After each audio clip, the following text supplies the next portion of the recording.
Did you know if you plan on purchasing a home within a community that has an HOA in place, there's a high possibility that there are CC&Rs?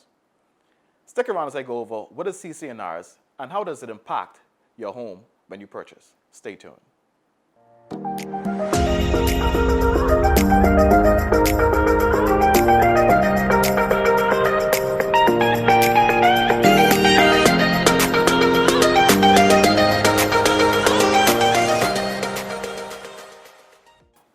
Welcome to episode 11 of PKR.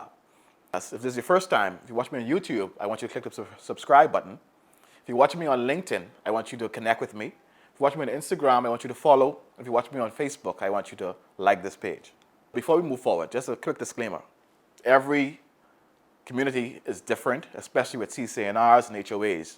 But I'll go into depth of what CC&R is, okay? Just want to let you know that each community is different, but there are some basics that you would find.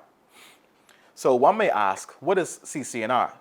CC&R stands for Covenants, Conditions, and Restrictions, okay? Also known as bylaws and rules within a planned community.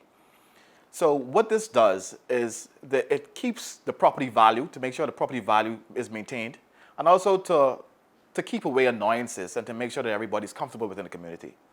So one may ask, what are some of the CC&Rs you'd find within a community?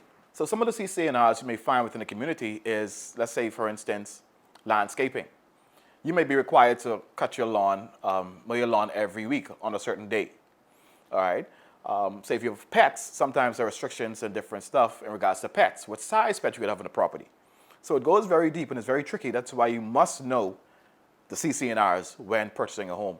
And if you're using a real estate agent to purchase something within a home or property within a community that has an HOA and CC&Rs in place, it's good to have a real estate agent who can guide you along the way and let you know what are these things that are in place so that you know before you get yourself tied into this contract and buy a home. Some other ones that you would find is business.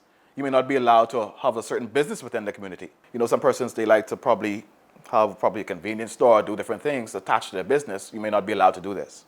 Parties. You may not be allowed to have parties on your property. They may have something designated, a community space that you can use to have different parties and different gatherings at a certain time. So in a way, it's good to keep, like I said, to keep the value and to keep annoyances away from everybody, to make sure everybody's comfortable within the community. Another CC&R that you must look out for is the exterior aesthetics of your home. You may be allowed to use only a certain color on your home.